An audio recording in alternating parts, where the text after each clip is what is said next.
Cutlass, knife. Come on. You ready? Me and Shorty go way back. I told her like Diddy, go ahead and take that. I'm more cooler than the average is. Joe Jackson, I created the baddest shit. Just give me credit for something, I'm going straight to the bank like I'm Timothy Duncan. Mr. Fundamental on instrumentals I'm bumping. Food for your soul, go ahead and get the grubbing.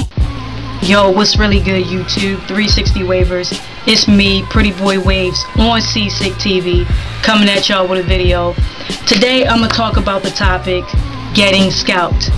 Now I know some of y'all waivers out there have already heard of the term, but for those people who don't know what it is, getting scalped means when you cut your hair too low to the point where you lose your wave progress. Now that's happened to me before, so I'm about to post pics showing y'all when I got scalped.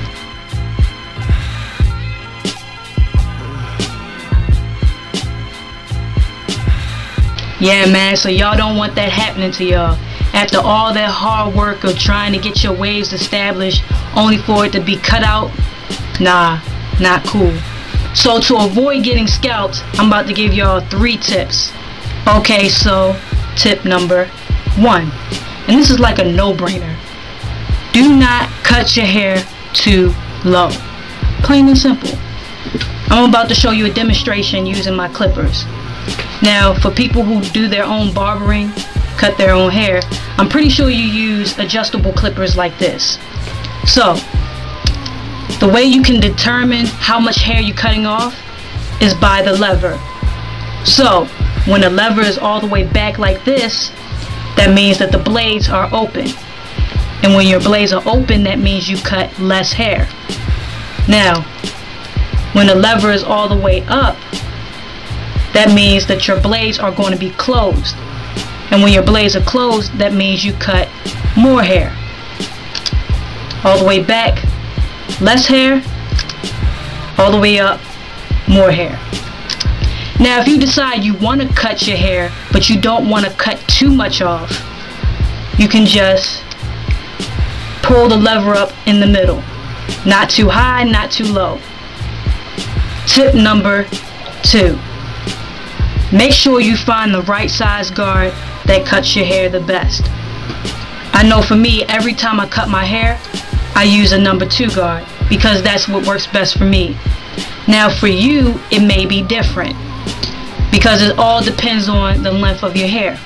So to determine what size guard works best for your hair, you start from the highest guard and work your way down to the lowest guard. Now, let's say for example, in your hair cutting kit, the highest guard that you have is a number 4. Test out the number 4, see if it cuts your hair. If the number 4 doesn't cut your hair, switch to a number 3 guard and see if that cuts your hair. Now, if it doesn't cut your hair as much as you want it to, then switch to a number 2 guard and so on until you find the right size guard that cuts your hair the best. But keep in mind that when you are trying for your guards, make sure you don't use a guard that's going to cut your hair too low to the point where you get scalped.